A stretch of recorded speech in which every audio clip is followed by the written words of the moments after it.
that this House needs to be engaged in. And you asked me, Mr. Speaker, as Senator Cheruiyot has said, the train has already left the station. We are already in motion. Let us hear this case. Let's make a determination one way or the other. Mr. Speaker, I submit. Senator Aaron Cheruiyot. Thank you, Mr. Speaker. Mr. Speaker, the people of Kericho have quarreled, and we've come before this House to seek for justice. And we pray for nothing less than justice in the interest of the people of Kericho. I want to make two quick observations, Mr. Speaker. One is unanimous by what colleagues have said, that PO number 1 has been determined by not only by Parliament itself, by none other than the Supreme Court of the Republic of Kenya in Wambora 1, 2015, Mr. Speaker, where it has been firmly established on what you do with a parliamentary process, either in Parliament or at the County Assembly, once an exercise has commenced. Therefore, on that count, Mr. Speaker, I plead that the country appreciates that particular issue. Second and most important, Mr. Speaker, is on this issue, and I wish my good friend Senator Boni Halwale listens keenly to this. Mr. Speaker, there is what you call the hierarchy of law, where the Constitution reigns supreme. It sits at the top. And when a matter is not sufficiently addressed in the Constitution, you look for it in statute or legislation that we have passed here. Where there is none, Mr. Speaker, what follows a third after that is already established case law. Mr. Speaker, the Speaker of the County Assembly of Kericho, in his affidavit, and it is hereby presented in volume 8 of the documents from the Assembly, cited court decisions that have been made on this particular issue.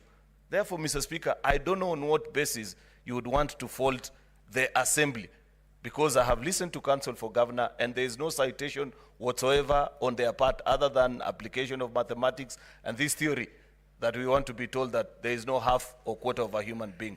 I thought, Mr. Speaker, that being a house of procedure, we would establish what is a practice that has been established in our courts of law.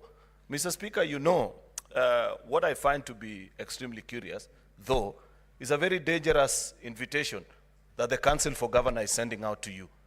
I listened to him, Mr. Speaker, and he wants to lead you to make a decision that has never been made by any other speaker in this House, Mr. Speaker, where he wants you to make a determination on appeal and dismiss this case altogether.